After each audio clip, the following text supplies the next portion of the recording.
Hey guys, what's going on? Tom here, Off Leash Canine Training.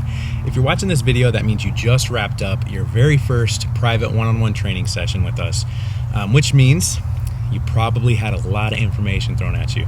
So that's why I'm making this video. I'm gonna do a quick recap. I'm gonna talk about the remote collar, its functions, the method to our madness, and how we get these dogs to be amazing in such short periods of time, and quickly go over things that you want to remember to do, what not to do until your next training session, which will most likely be the place command. So let's get started. All right, so you got your charger, pretty self-explanatory. You plug that bad boy in, branches off into two. Those two little pigtails plug into your remote and your collar itself. Rubber flap on the back. That rubber flap makes these waterproof. So ensure that if you're going in the water, that they are properly seated in there. So plug it in here and here. The light indicator will light up red when it's charging and then green when it's fully charged. Same thing on the light indicator on the remote. Charge it every night, especially for the first couple weeks, because that's when you're going to be using it the most. But I would say you're probably going to get a couple days out of it before it dies. So if you're an adventurer, if you go camping a lot and stuff like that, just like me, you'll get 2, possibly 3 days, but it depends on how often you use it as well. So that's the charger. Now let's talk about turning each item on. In order to turn on the remote, the collar, red dot, 2 red dot, you tap them together, green light comes on, remote is on. Press and hold the collar is on. Press and hold the back of the remote, and it turns on the remote. Now it also has an L on it. That L stands for light. If we just tap that L button, it turns on a strobing light. You tap it again, it's a solid. You tap it again and it shuts off. So red dot to red dot turns on the remote. On and off button, press and hold for a couple seconds. Collar, I keep calling this a remote. On and off, press and hold the on and off switch on the back and it turns on your remote. Putting the collar on your dog, very important. Probably the most important thing out of all of this is putting this on correctly, because one of the unfortunate many reasons that these get a bad rap is because owners don't utilize them properly. This remote collar will not cause harm to your dog if it is put on correctly, okay? Now, rule of thumb that we use is you should have to force your 2 fingers. You should have to use your thumb, rule of thumb, to get your 2 fingers in between the collar and your dog's neck. So let's say you put it on him, right? Box can be anywhere under the ears, here, doesn't matter. We like to place it on the left or the right, but as long as it's under his ears, up high up on the neck when you put it on. You want to check the fit on the back here. So just get in the habit, every time you put it on your pup, check the fit up here, not down here, up here. And then you should have to force those 2 fingers in there. If you can't get your 2 fingers in, or you can slide them in really quickly, it's either too tight or too loose. Best way to think about it is just, you gotta forcefully get your 2 fingers in there and you're good to go. So that's the fit, that's very, very important. Because if you don't follow that rule, what can happen is these 2 contact points just shift and move all around and cause irritation, and that's what we don't want. And we also don't want the collar to be on the dog for more than 3 to 4 hours at a time. That's my gauge, that's what I suggest. Your trainer may have mentioned something else, but now what I mean by that is it doesn't mean every 3 to 4 hours you have to take it off. That just means just move the box. You can move it from here to here, or just grab it and shift it over so that those contacts are not constantly putting pressure in the exact same spot on your dog's neck for more than 3 to 4 hours. And this is particularly important with white dogs. White boxers, pit bulls, just white coated dogs seem to have much more sensitive skin. So it's very important when it comes to that. And another option too that I'll mention really briefly is you can also go to the eCollar website and you can buy what we call comfort pads, right? So these are about $30 a piece, but what it allows you to do is have the collar on your dog in the exact same spot for a much longer period of time, because it's now 4 contacts instead of 2. It's kind of like the whole bed of needles theory. You know, you lay on 2 needles, but if it's a bed of them, it's not so uncomfortable, I guess is the best way to explain that. So put it on properly every single time, move it around every 3 to 4 hours, nice tight 2-finger fit. Okay, so let's put this aside. Now we're going to talk about the buttons on the remote. We've already turned it on and off. We've already showed you the light feature. Now let's talk about the buttons, right? So over here you have a T, right? That stands for vibrate. So all it's doing is vibrating the collar. That's it. This button here is your red button. This is your black button. Red button, we don't use it unless we're training a second dog. So this would be for dog 1, this would be for dog 2. If you're not training a second dog and you're not using a 1 remote 2 collar system, you'll never press this button. The black button is your go-to button. That's the button we're gonna press 99% of the time. This is the button that is going to reach out and touch your dog and get your dog's attention, is this button right here. Rotary knob, this rotary knob is what we use to change the levels of sensation. Just like, you know, my brain is changing the levels of sensation that I'm tapping my arm right now. That's how we use the rotary knob, and that'll make sense here in a second when I explain the method to it. Because right now I'm showing you the technical side of it. I'm going to explain the methods to you in just a second here. So rotary knob, and this goes from 0 to 100, which is good. You know, some people think, oh my gosh, 0 to 100 levels. Why would you need 100 levels? I wish it had 500 levels actually. And the reason is because there's other e-collars out there that only have 10 levels, maybe 30 levels.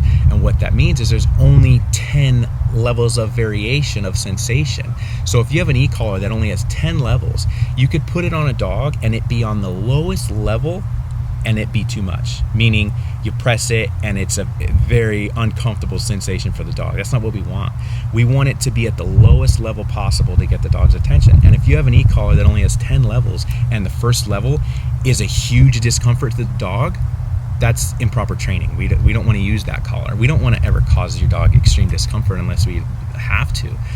So 100 levels means that we have 100 different levels to fluctuate between different dogs, different breeds of dogs, different sizes of dogs. You know, a dog may be so stubborn and so intense, or their nervous system, that they might not even feel it until a 90. And we also have collars that are more powerful. We also have tools to make these collars less powerful by 50%. So we have all these tools, and that's another reason why, kind of going off on a rant here, that we always tell people, hire a professional to teach you how to do this, because there are so many ways that you can mess it up. Anyhow, 0 to 100, it's a good thing. Antenna, self-explanatory. The range on this, I believe, is 100 yards. Don't quote me. 100 yards, I believe. But you're never going to be that far from your dog. We're not teaching duck hunting here. We're not teaching search and rescue and stuff like that. So you're never going to be a football field away from your dog and need to communicate. Well, at least you should be. So those are the buttons. That's the technical part. Now, how do we apply the technical part to teaching the dogs with our training methods? This is how we do it. This is an important moment here, so pay attention. The way we get the dogs to listen and what we teach them is the longer it takes for Fido to come or to sit or to down or whatever command we're asking them to do, the longer it takes, the more slightly, keyword, slightly uncomfortable the sensation of the collar gets. So if you were here right now, I would ask you to hold your hand out and I would start to tap. What I would do is I would say a command. I'd say, come, and that would be a freebie, because we always ask the dogs first without having to reach over and touch them to get their attention, because we want to give them the opportunity to listen without having to motivate them to listen. Just like I want to get I'd ask my daughter, hey sweetheart, can you go clean your room? I'd ask her politely, but if she blew me off, then I would raise my voice. If she blew me off again, my voice would get even more stern, and I would keep changing the levels until I motivated her to listen. And it's the same concept with this. So I would have your hand out here and I'd say, okay, come. And then the second time I said come, I would slightly tap you. Come, and then it'd get a little harder. Come, and then it'd get a little harder. Come, and then it'd get a little harder. So each time I ask the command, the more intense it gets. And we do that by utilizing the remote collar, by utilizing technology in 2020. So essentially what we're doing is we're taking what the average person would do with a leash, which is come, pulling and giving pressure, net corrections, pressure, and we're replacing that with technology. So now, how do we apply it technically? How do we do it technically with the buttons and this rotary knob? This is how we do it, right? So let's say here's Fido, and here you are holding the remote. We have a 15-foot lead here. And you probably went over all of this in your first lesson. 15-foot lead. We're going to apply just a little bit of tension on that lead. And this is what it's going to look like. Come. Now, You may ask yourself, why'd you press the button? If the first one's a freebie, why'd you press the button, Tom? Well, it's on 0. So they're not feeling anything. I can press this all day on a 0 and nothing is coming out of that collar. Here's an example. This isn't lighting up. Now, if I turn it up, now it's lighting up. So on 0, nothing's happening. So we want to give them that freebie. He's over here, tension on that leash. Tension, meaning we're steering him. We're trying to guide him to come to us. Come, then we turn it up. Come, then we turn it up. Come, then we turn it up. And those sensations keep going up. And then the dog starts to get confused and starts to feel it and starts to wonder what's going on. But it's that leash pressure that's teaching them that they got to come towards us in order to shut that off.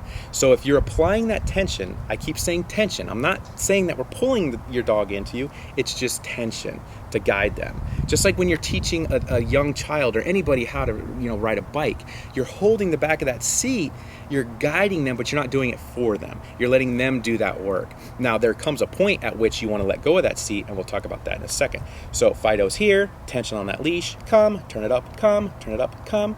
Now, there's a point at which you're going to go from discomfort with the collar to pain. We don't ever want to cross that pain threshold. Certain situations dictate, if we have a dog that's bit and killed other dogs, that's different, and maybe they're on their way to death row because of their rap sheet, that's different. We do professional trainers do utilize these to get dogs to not want to go after other dogs, and we may have to cause pain in that manner because it's a life or death situation. But your average dog, we're not doing that. We don't want to cross that threshold of discomfort to pain. So dogs here, you're asking it to come, turn it up, come, turn it up, and they begin to be confused, right? So then you want to get in the habit. Once you see your dog is uncomfortable, you stick to that level. That's important. You stick to that uncomfortable level, and then you start helping them with the leash. You start guiding them with the leash. And then as soon as they start coming to you, you stop pressing the button, you lay off on that discomfort, and you praise the crap out of them, and you motivate them to come to you. I used to tell people when I was in the Marine Corps, I want people to want to work for me. I don't want people to have to work for me. It's the same thing with dogs. So you apply that discomfort, you guide them with the leash. As soon as they do what you're asking them to do, you stop the discomfort, you stop pressing the button on the remote, and you start praising them. Now, you don't turn it back down, and you don't reset the remote until they have completed that command, until they have came to you. My rule of thumb is if I can't reach over and touch the dog, that recall, that come is not complete. So until they get to me, I keep on with the methods, meaning Fido, come, turn it up, come, turn it up. They start coming, right? We're praising them. Let's say I only got to a 9 on the remote, but halfway in they get distracted. Motorcycle cranks up, dogs bark, or whatever, and they look over. You're going to carry on the number that you stopped at when you were praising them to come to you. Because think about it, if you had a 50-foot leash, what would you be doing with a 50-foot leash? You'd be tugging, right? Then the dog comes and runs towards you, but then it gets distracted. What are you gonna do? You're gonna tug some more on the leash. Same thing, you're just using the technology now to do it. And we're working on getting rid of that leash. So once Fido makes it to you, you drop it back down to 0 and you praise him. Now, when you praise commands, we're very particular about that. We want to make sure that when we're praising the dog that they understand why. See, there's a difference between, you asking a dog to sit, oh my gosh, good puppy, you're such a good puppy. Ah. That's praise, but the dog, I would assume, the dog doesn't really understand why he's being praised. He just knows you're happy, in a happy mental state, and he's happy. But if you ask a dog to sit, good boy, sit, good boy, sit, good boy. Or you can even take the good boy out. Sit, because affection, just touch, means so much to dogs, especially labs and golden retrievers and stuff. Some dogs, I don't touch them, and I just use my words because they're such a happy dog that I will excite them out of the command, which is setting them up for failure. So these are all methods to that madness that get us the results so quickly. So once they come to you, you drop it to 0, you praise. Now in your first initial lesson, you're learning recall, learning to put your dog into a sit, and you're learning the off command, which we'll talk about in a second. We're not really working on stability. Your trainer might have covered it briefly, but stability is going to be covered in the place lesson, which will be your next lesson, and I'll have a video for that as well. So the off command. The off command is stop doing whatever it is you're doing right now. whether it's jumping, barking, begging for food, digging, whatever. And you could also use out. So the off command and the out command, it's the same concept. What it is it's not start it at 0, turn it up, turn it up, turn it up until it motivates your dog to listen. It's find the level that motivates your dog to listen and use that level every time. The level may change depending on the mindset of the dog, and I'll talk about mindset here in a second. So an example would be jumping, right? Dog jumps over and over and over. What I would do to nip that in the bud and stop it really quickly, for example, a board and train. I get a board and train that's dropped off. I have one right now, Belgian Malinois. Jumped like it could jump over me, and it jumped like crazy. So what did I do? After I started conditioning it to the remote collar and it started to understand, oh, in order to do this, in order to shut off the collar, I got to do this. What I would do is I'd get him riled up, and I wouldn't ask him, I wouldn't say jump, but I'd be like, hey puppy, hey. And as soon as his front 2 legs came up to touch me, I would turn it up to like a 10 and I'd say off. But it didn't faze him. He kept doing it. And then I would turn it up again, off, then turn it up again. And then I eventually got to a number where the dog was like, woo! And then I tried it again. And then I said off, and I pressed it. And then after about 3 or 4 times, I had one of my trainers in training. He was there, saw me, he was like, holy cow, that was fast. And it was literally a minute. And now the dog doesn't jump on me anymore. He might, in like 3 or 4 days, he might try it once, and then I'll do that drill again. It just depends on the dog and how persistent they are. But I mean, I've had clients that have gone through trainers trying to get their dogs to stop jumping with treats and stuff like that. And literally, with the right motivation, a dog will stop. As long as you give them a reason to not jump on you. I always tell people, hey, it's great that you want to, lovey-dovey with your dog and stuff like that. But if you want to get in your dog's face and have your dog's paws up on you, you get down on their level. A dog should never be allowed to put his front 2 paws on a human standing up. Kid, grandma, whoever it is.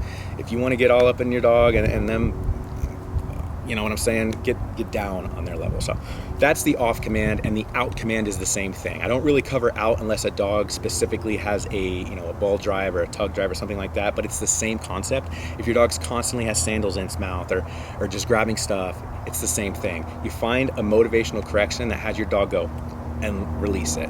The dog I'm working with right now, Belgian Malinois, very high ball drive, and one of the big complaints was I can't get the ball out of the dog. I can't get the ball out of the dog's mouth. With utilizing that method, now it's to the point where what I did was I would utilize off, but I incorporated a hand signal into it. So off, off. So now it's getting to the point where I don't have to use this. I just go and dog drops it. It's amazing. It's amazing what you can do with this training tool. I mean, you can see how passionate I am about it. It's absolutely amazing if it's done correctly. This is the best training tool in the world, but it's also the worst if you don't know what you're doing. So we covered everything for the first lesson.